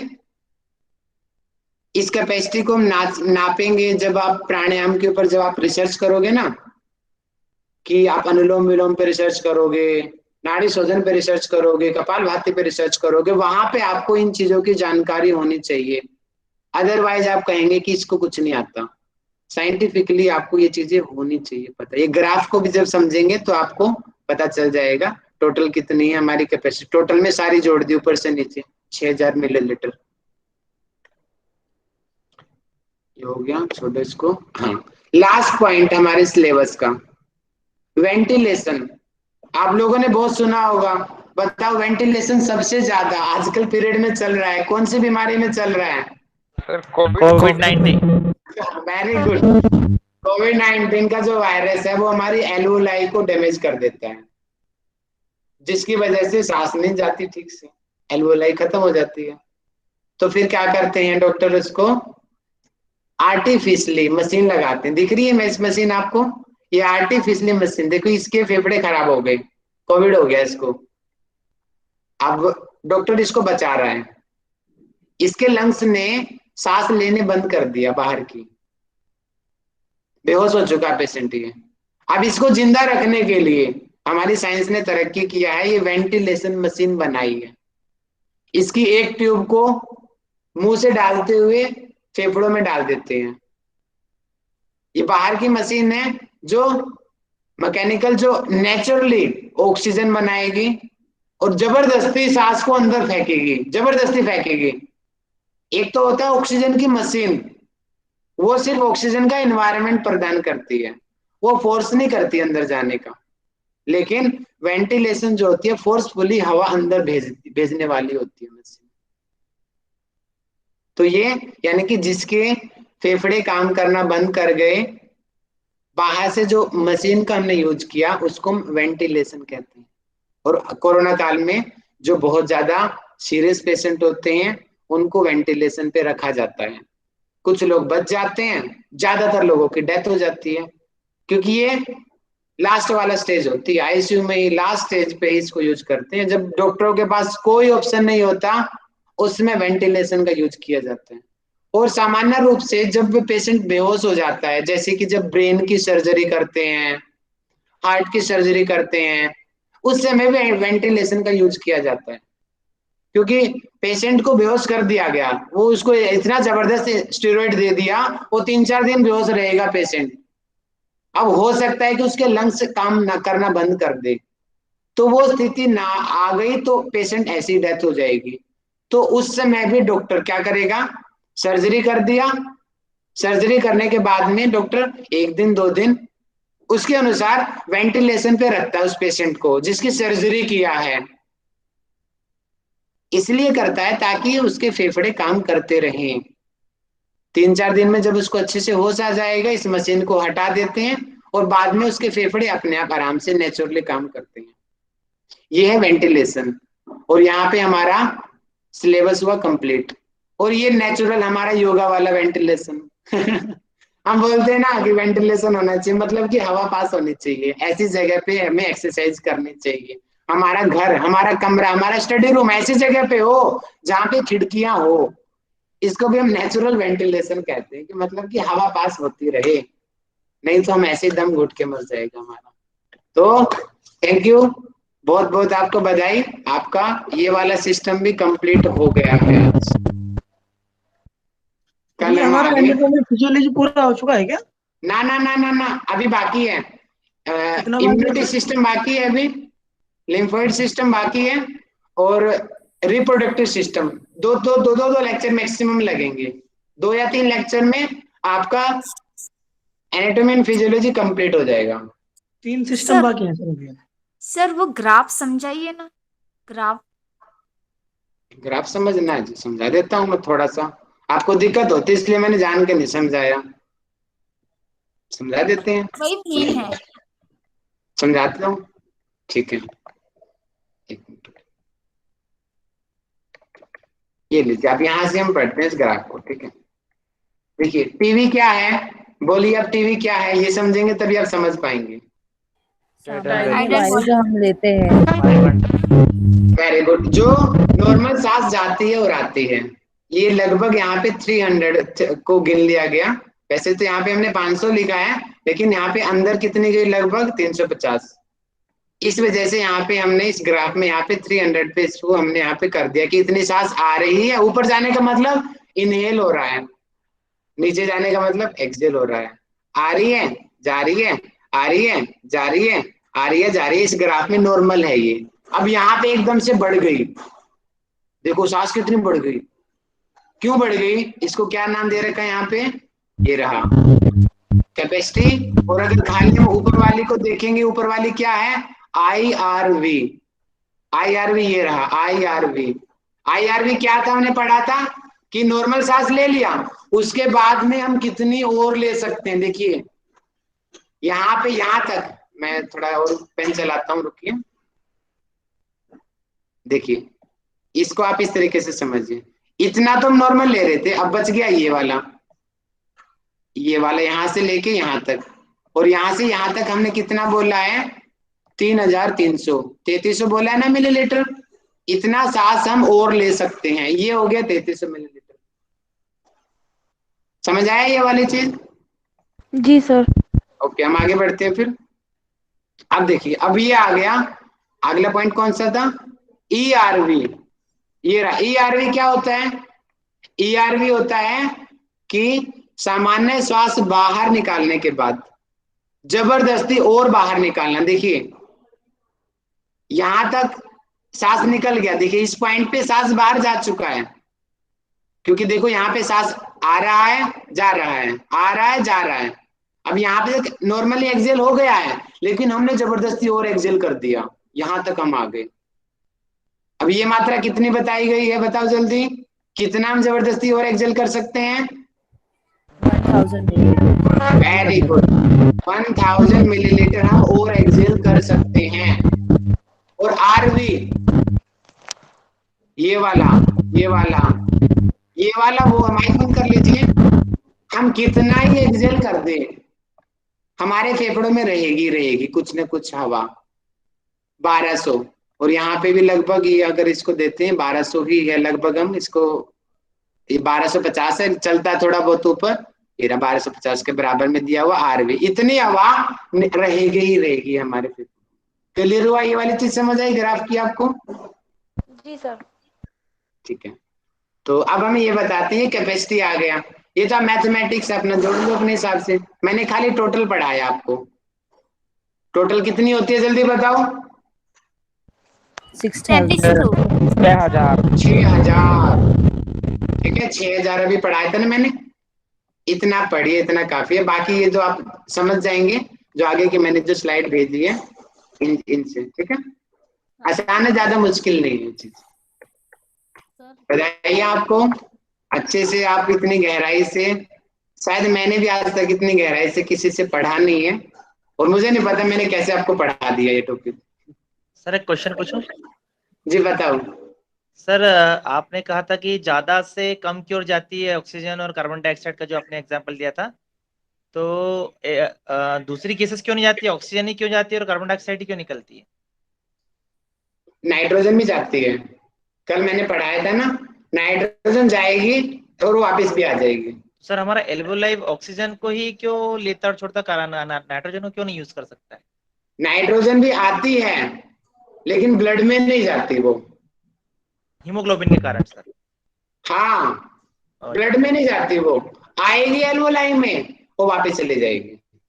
ओके। उसके साथ कोई रिएक्शन नहीं होता सर ना। आपने बताया था कि जितना हम इनहेल करते हैं नाइट्रोजन उतना ही हम एक्सहेल कर देते हैं, 79% इनहेल करते हैं तो उतना ही वेरी एक्सहेल कर गुड। देते हैं, बल्कि ऑक्सीजन हम 21% लेते हैं और 16% एक्सहेल कर, सॉरी 16 हाँ परसेंट एक्सहेल करते हैं, इसीलिए। वेरी गुड मीनाक्षी जी, बहुत अच्छा बताया आपने। कल का आपने क्लास लिया था, और विजय जी शायद आपने कल की क्लास नहीं ली, इसलिए आप नहीं बता पाए, है ना? या था ध्यान सर, नहीं था दिया आपने कल? था। राहुल सर, मेरा एक क्वेश्चन है। जी बताइए। ये जो हाइपोक्सिया जो होता है वो सेल और जो ऑक्सीजन का लेवल कम होता है वहीं पे होता है ना सर? हाइपो का मतलब ही कम होना है, हाइपर का मतलब ज्यादा होना। ठीक है। सेल और जो है नर्व ये जा रहा है, ब्लड वेसल्स वहीं पे होते हैं ना सर, जहाँ ऑक्सीजन लेवल कम होता है सबसे? देखो ऑटोमेटिक कहाँ पे देखो, पहले एक्सचेंज कहाँ हो रहा है? सबसे पहले तो हमारी एल्वोलाई के और एनवायरनमेंट का एक्सचेंज हो रहा है, और मेन जो बॉडी का एक्सचेंज होना है वो एल्वोलाई और ब्लड के बीच में हो रहा है, तो वहीं पे मानेंगे उसको, एक्सटर्नल रिस्पिरेशन में हम उसको मानेंगे। जी, थैंक यू। ठीक है, तो आज आपको साइंटिफिकली पता चल गया क्यों हमें शुद्ध हवा में, शुद्ध एनवायरनमेंट में हमें ऑक्सीजन, वहां पे एक्सरसाइज करनी चाहिए। कपालभाति का भी थोड़ा सा दिमाग लगाओगे ना, फिर आपको ये चीजें समझ आएंगी, कितना हम फोर्सफुली बाहर निकालते हैं। इन चीजों की वैल्यू जब आप थोड़ा सा दिमाग ला के समझ जाना, ये 1000 1200 जो चीजें मैंने समझाई है, तो कपालभाति में, भस्त्रिका में इस नियम को आप लगा देंगे, जिससे हमें ज्यादा फायदा होगा। सर और कोई आपने डाउट कल किसी? एक चीज बताया था, सर फेफड़ों की कुल वायु धारिता, तो वो यही है, मतलब उसको हिंदी में, इंग्लिश में वॉल्यूम को ही धारिता बोलते हैं क्या? हाँ वही है धारिता। कल वो ना गलती पता क्या थी, देखो मैं स्लाइड दिखाता हूँ, वो स्लाइड में टाइपिंग मिस्टेक थी, मैंने आज इसको करेक्ट किया था, फिर कल हो गई थी टाइपिंग मिस्टेक वो, ये रहा, मैंने आज करेक्ट कर लिया था इसको। चलिए प्रॉब्लम भी मैं बता देता हूँ आपको, लगे हाथ तो अभी देखिए, ये कल 600 लिखा हुआ था, इसलिए मैं एकदम से हैरान हो गई क्या लिखा हुआ, इसलिए कल मैंने काटा मार दिया था यहाँ पे। ये 600 नहीं था, 6000 था ये, ठीक है। और 6000 मैंने आपको अभी पढ़ाया, ठीक है ना, वो मेल का था, फीमेल का थोड़ा कम होता है, क्योंकि सर उसका तो फिर स्ट्रक्चर ही छोटा होता है।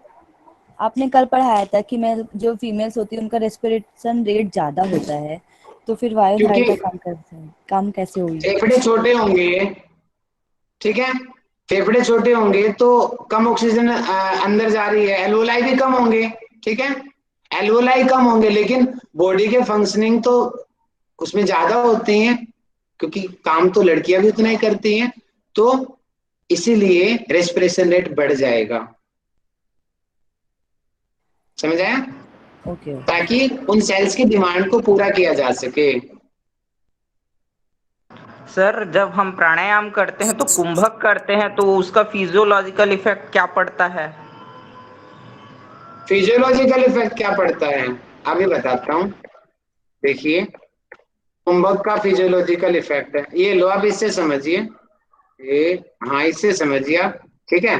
एल्वोलाई में सांस लिया हमने, अब हमने सांस रोक दिया, सांस रोक दिया मतलब कि चेंज, ये आदान प्रदान होने में टाइम अब मिल गया, इसको आराम से ये एक्सचेंज हो सकती हैं, जल्दबाजी, कोई जल्दबाजी नहीं है। अंदर भी टिश्यू और कैपिलरी के बीच में एक्सचेंज होने का टाइम मिल गया आराम से। अब हमने 1 मिनट तक सांस रोक लिया, अब आराम से इक्विलिब्रियम हो जाएगा, हाई टू लो पूरी मूव कर जाएंगी, बाद में एक्सेल कर देंगे तो पूरी अच्छे तरीके से डिफ्यूजन होएगा। कुंभक का ये फायदा होता है, डिफ्यूजन में टाइम मिल जाता है उसमें, टाइम पीरियड ज्यादा मिल जाएगा। हाँ जैसे कि स्ट्रक्चर में पढ़ा था ना, मानते हैं पहले वाले ग्लास से दूसरे ग्लास में आने में लगा 5 मिनट, और इस तीसरे वाले गिलास में आने में लगा 10 मिनट। जी अपना सर। माइक बंद कीजिए एक बार, आवाज डिस्टर्ब हो रही है। पहले वाले में यहाँ तीसरे गिलास में आने में 10 मिनट लगा, मतलब कि होल्डिंग हम अगर हम ज्यादा करेंगे तो डिफ्यूजन अच्छे से होएगा ना, यही तो कुंभक का कंसेप्ट है। टाइम अगर हम अच्छे से सांस को अंदर रोकेंगे तो अंदर जो एक्सचेंज होना है वो प्रोसेस इजीली होगा, ज्यादा बेहतर तरीके से होगा, इसीलिए कुंभक की वैल्यू है सबसे ज्यादा। सर इसका क्लियर? मतलब है कि बॉडी टेम्परेचर बढ़ जाता है ना ये उसमें। जी सर। हीमोग्लोबिन में सवार होने के लिए ज्यादा टाइम मिल जाएगा ऑक्सीजन को। सवार होने के लिए भी ऐसे भी कह सकते हो आप, सवार होने के लिए टाइम मिल जाएगा, और अंदर जाकर के भी इस तरीके से सवारी को अंदर जाकर के उल्टा होगा, वो ऑक्सीजन देगा, CO2 को लाएगा, उस प्रोसेस में टाइम मिल जाएगा। ऐसे समझ जाओ कि आपको गाड़ी में बैठना है, गाड़ी जल्दी जल्दी जा रही है, तो आप थोड़ा कई लोग सवारी चढ़ नहीं पाएंगे, है ना, और गाड़ी आराम से रुकी है तो आराम से सवारी बैठेंगी, फिर आराम से जाएंगी। वही कुंभक है, कुंभक में टाइम मिल गया। अब सवारी क्या है? ऑक्सीजन है जाने वाली शरीर के अंदर, और कार्बन डाइऑक्साइड है उतरने वाली सवारी। तो होल्डिंग में टाइम मिल गया, तो सवारी को चढ़ने में और उतरने में टाइम मिल गया, और वो आराम से चढ़ जाएंगे और उतर जाएंगे। ये हुआ कुंभक का साइंटिफिकली एक्सप्लेनेशन। समझ आया? जी सर, आ गया। और कोई डाउट किसी का बताइए। सर लंग्स कैपेसिटी जो साधन है स्पायरोमीटर, वो कैसे होता है वो नहीं पता सर, वो आप गूगल पे डालिए स्पायरोमीटर क्या होता है, मिल जाएगा, ठीक है। वो चीज अलग विषय होगी, मेन स्पायरोमीटर का वर्किंग समझ आया ना आपको? ठीक है, सर आपने मैं तो एक वो बार बात कर दिया ब्लड स्पायरोमीटर शुगर बता कैसी। सिंपल हाँ लैंग्वेज वो में। आप देख लेना, कोई बात नहीं, गूगल पे मिल जाना, स्पायरोमीटर डाल लो, आपके सामने आ जाएगा स्पायरोमीटर क्या होता है, ठीक है। वो कोई बड़ा विषय नहीं है, मेन है कि उसका फंक्शनिंग क्या है, लंग्स की कैपेसिटी को जांचना, बस ये बहुत है आपके लिए। चलिए सर अब टाइम, सर सर चलिए अब टाइम काफी हो गया है, मैं पहले क्विजिंग कर लेता हूँ और एंड में आपके डाउट लूंगा, ठीक है। क्विज के लिए तैयार हो सभी? छोटी सी मैं क्विज करता हूँ, मेन मेन आज के जो मैंने पढ़ाया, मैसेज करके बताओ, तैयार हो सभी?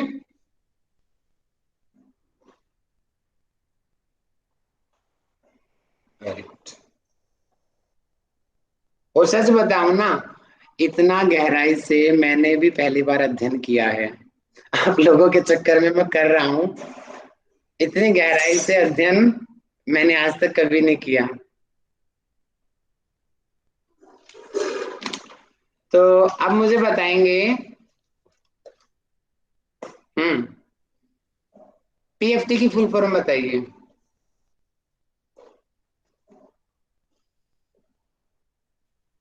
मैसेज करें, PFT की फुल फॉर्म क्या होती है?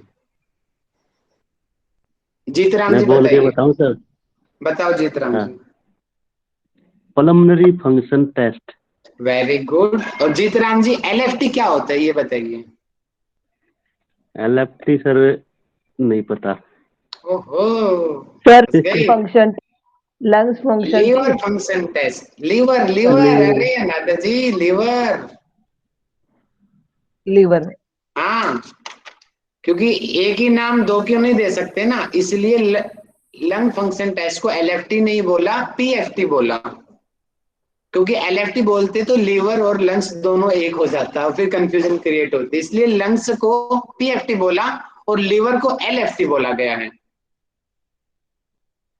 अब मेरा क्वेश्चन है, अब मुझे बताएंगे, मैसेज करेंगे, बाहर इन्वायरमेंट में नेचुरली जो partial pressure of oxygen and partial pressure of carbon dioxide कितना होता है? मैसेज करो सभी।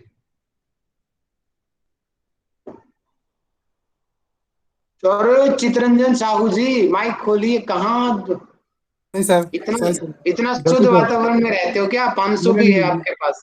नहीं नहीं सर, थोड़ा गलती से हो गया। अच्छा, मैंने सोचा कि आप कुछ दूसरी दुनिया से आए हो और ज्यादा ऑक्सीजन हो आपके पास। Very good.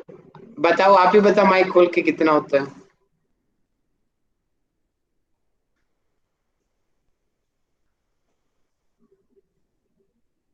बताओ मीनाक्षी जी कितना होता है? हेलो सर, जो इन्वायरमेंट में पार्शियल प्रेशर ऑफ ऑक्सीजन होता है वो 160 ml होता है, और PCO2 जो होता है वो 0.25 ml होता है बाहर। और जब एल्वेलाई में आता है तो वो 100 हो जाता है ऑक्सीजन का, और जो CO2 है वो 40 हो जाता है।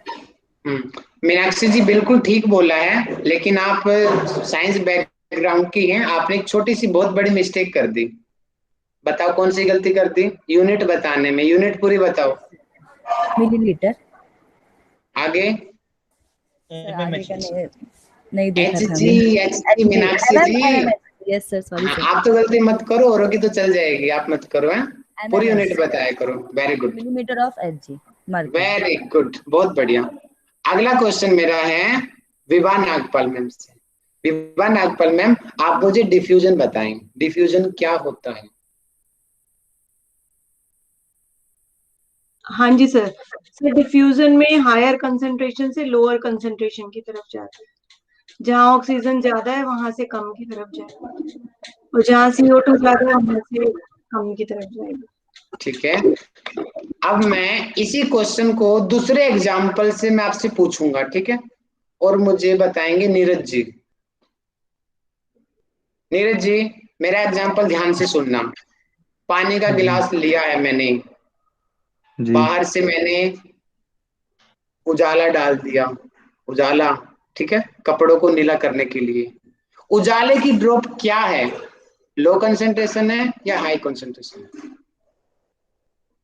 उजाले की ड्रॉप तो लो है ना भैया, या ओके, अब मुझे हाइयर है बताएंगे सर।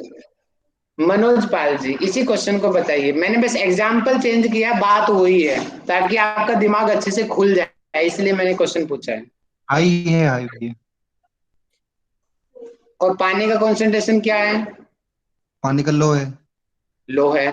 तो जब बूंद पानी में गिरेगी तो क्या होगा? वो जो जो हायर है वो उसमें क्या बोलते हैं, लो में मिल जाएगी पूरी। लो तो में मिले अपना मतलब कि पूरे पानी में फैल जाएगी वो।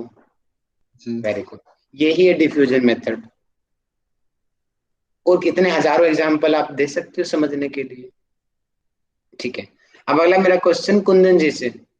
कुंदन जी, आप मुझे बताएंगे एल्वोलाई और जो हमारी ब्लड कैपिलरी है उसमें कैसे गैस एक्सचेंज होती है, उनकी यूनिट क्या क्या है, बताइए। देखिए, एल्वोलाई में जो हमारा ऑक्सीजन था, पार्शियल ऑक्सीजन का कंसंट्रेशन वो 100 mmHg, एंड कार्बन डाइऑक्साइड का जो पार्शियल कंसंट्रेशन है वो 40 mmHg। और ब्लड कैपिलरीज में हमारा partial oxygen concentration 40 mmHg and partial carbon dioxide concentration 46 mmHg। तो हमारा ऑक्सीजन का जो कंसंट्रेशन है एल्वोलाई में ज्यादा है as compare to blood capillaries. So alveoli से हमारा ब्लड कैपिलरीज की तरफ मूव करेगा ऑक्सीजन, और इसी के रिवर्स है ब्लड कैपिलरीज में हमारा कार्बन डाइऑक्साइड का कंसंट्रेशन वो हाई है as compare to alveoli. So blood capillaries से एल्वोलाई की तरफ कार्बन डाइऑक्साइड मूव करेगा। परफेक्ट आंसर कुंदन जी, बहुत बढ़िया आपने आंसर बताया, बहुत बढ़िया, ऐसे ही पढ़ो आप, बहुत बढ़िया। अगला क्वेश्चन मेरा, कुंदन जी ने खुश कर दिया आज तो इतना अच्छा आंसर बता के। अगला क्वेश्चन मेरा है थैंक यू राजदीप पाल जी से। आप मुझे बताएंगे, कुंदन जी ने तो एक्सटर्नल रेस्पिरेशन बताया, आप इंटरनल रेस्पिरेशन में गैसेज एक्सचेंज का मुझे बताओ। जैसे कुंदन जी ने बताया पूरा ऐसे ही बताना, खोल के अच्छे से। सर वैसे तो पता नहीं बोल सकते। मैं बताऊं भैया? बताओ नीरज जी, बताओ। जी, जो आरटीएल ब्लड होता है उसमें ऑक्सीजन का जो जो उसमें प्रेशर ज्यादा होता है ऑक्सीजन का, 100 mmHg होता है। और जो सेल्स हैं उसमें ऑक्सीजन का 40 mmHg होता है। तो सेल्स में कम होता है और आरटीएल जो ब्लड है उसमें ज्यादा होता है। और ऐसे ही होता है आरटीएल में कार्बन डाइऑक्साइड का जो होता है वो कम होता है, 40 होता है। और जो जो सेल्स में होता है कार्बन डाइऑक्साइड का वो 46 होता है। तो जो जो ऑक्सीजन है आरटीएल ब्लड में वो सेल्स में आती है, और जो कार्बन डाइऑक्साइड सेल्स में है वो आरटीएल में जाती है। वेरी गुड, बहुत बढ़िया नीरज जी, सब समझ गए, बहुत बढ़िया। अच्छे डॉक्टर बनने वाले हो सभी, और अच्छे योगा टीचर बनोगे सभी, बहुत बढ़िया। अगला मेरा क्वेश्चन है अनुराधा जी से। अनुराधा मैम, आप मुझे बताएंगे कि हम नॉर्मल सांस कितना जाता है हमारे अंदर सामान्य अवस्था में, रेस्ट की जब पोजीशन में हम होते हैं?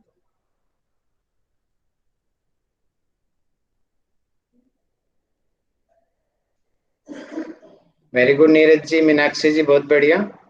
शुभम जी, आप बताइए। 5 millimetre H G sir. 500 millimetre H, हाँ, 100 100। Millimetre H G. Very good, बहुत बढ़िया। अब मुझे बताएं विजय जोशी जी, आज तो आईडी बदल दी है, योगा 300 गायब। विजय जी, वो माइक कंफ्यूज हो खोल रहा के था सर। बताइए। अच्छा है, आप नाम से आया करो। आप मुझे बताएंगे सामान्य अवस्था में तो 500 मिलीलीटर अंदर जा रही है, अब सांस नॉर्मल लेने के बाद में मैं और कितना जबरदस्ती सांस ले सकता हूँ? और सर शायद 1000, जीत राम जी। 3300 ml। हाँ जी सर। जीत राम जी बताइए। 3300 वे- ml हाईएस्ट सर। और हाँ, वैसे नॉर्मली थोड़ा सा 5000 तक हो सकता है थोड़ा, और ज्यादा करेंगे तो 33 हो जाएगा। Very good. और दोनों को मिला देंगे तो टोटल 3800 हो गया, है ना? यस। Very good. ऐसे ही दिमाग खोल के आप पढ़ो, ठीक है? खाली एक चीज मत पढ़ो, हर एंगल से उस चीज को सोचो। अगला क्वेश्चन मेरा है डॉक्टर विश्वनाथ काले जी। डॉक्टर विश्वनाथ जी, आप मुझे बताएंगे नॉर्मल सांस हमने छोड़ दिया, उसके बाद में मैं कितना और सांस छोड़ सकता हूँ? और 1000 छोड़ सकते हैं। वेरी गुड, पूरा बोलो, यूनिट क्या है 1000 की? 1000 ml। वेरी गुड, ml यानी कि मिलीलीटर, ठीक है? अगला क्वेश्चन मेरा है जय क्वेश्चन प्राडिया जी से। आप मुझे बताएंगे कितनी हवा हमारे लंग्स में हमेशा ही रहती है, मैं चाहे कितना एक्सेल कर दूं? 6000 ml sir. Very good, 1200 ml, बहुत बढ़िया, बहुत अच्छा आपने बता दिया। और अब मुझे बताएंगे, कौन रह गया? आशा रानी मैम। आशा रानी मैम, आप मुझे बताएंगी हमारे लंग्स की टोटल कितनी कैपेसिटी है ऑक्सीजन को लेने की? आशा रानी मैम। धर्मिष्ठा जी। 6000 ml। हाँ जी, वेरी गुड, 6000 ml, बहुत बढ़िया, बहुत अच्छा आपने बताया। तो यहाँ पे इसी के और लास्ट क्वेश्चन रह गया, मुझे धर्मिष्ठा जी वेंटिलेशन के बारे में बता दीजिए। हाँ जी सर। वेंटिलेशन बताइए। वेंटिलेशन में जो बाहर की ऑक्सीजन लेवल है वो ज्यादा होती है और अंदर की हमारी कम होती है, तो जहाँ पे वो ज्यादा ऑक्सीजन वाला एरिया होता है उस जगह हमें प्राणायाम का अभ्यास करना चाहिए। मैं क्या पूछ रहा हूँ? जी सर। आप क्या बता रहे हो? आप डिफ्यूजन बता रहे हो, मेरा क्वेश्चन वेंटिलेशन का है। मुझे नहीं समझ में आ रहा सर। कोई बात नहीं, अभी जीत राम जी बताएंगे, वेंटिलेशन बताओ जीत राम सर जी। वेंटिलेशन मशीन होती है जो हमारे फेफड़ों को एक्टिव करने का कार्य करती है। उसमें से जबरदस्ती ऑक्सीजन अंदर डाली जाती है व्यक्ति के अंदर। ठीक है, अब मुझे बताएंगे, कुंदन जी बताएंगे कि वेंटिलेशन का यूज कब कब किया जाता है, कौन कौन से बीमारी में, डॉक्टर किस कंडीशन में इसको यूज करते हैं?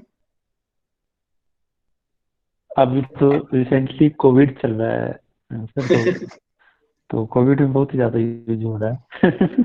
बहुत बढ़िया। और जैसे कि और सर्जरी होता है ब्रेन्स का या बेहोशी के है उस केस नहीं हुई। हाँ, कई पेशेंट ज्यादा जो हम सीरियस हो जाते अलवेला हैं ना, सर्जरी के दौरान हमारी ज्यादा सीरियस हो जाएं तो उस समय भी इसका यूज करते हैं नॉर्मल डॉक्टर। ठीक है, एल्वेलाई जो हमारी वो सांस नहीं ले पाती है, तो प्रेशरी एयर डालते हैं उसके नेचुरल द्वारा। तरीके से उसमें सांस जी डाली जाती है। जैसे नेचुरल पेसमेकर डालते हैं ना हार्ट को धड़काने के लिए, मैग्नेट का नेचुरल होता है। कई लोगों का जब ऐसे नोड काम करना बंद कर देता है तो नेचुरल पेसमेकर डालते हैं। तो इसी प्रकार ये नेचुरल एयर डालते हैं। ठीक है, सॉरी नेचुरल बोल रहा मैं, आर्टिफिशियल बोलना था। आर्टिफिशियल पेसमेकर और आर्टिफिशियल एयर। ठीक है, राइट, ठीक है जी, वही क्लियर सभी का डाउट। अब आप मुझे बताओ जी भैया। आज कैसा लगा आपको टॉपिक पढ़ के। मुझे अंदर से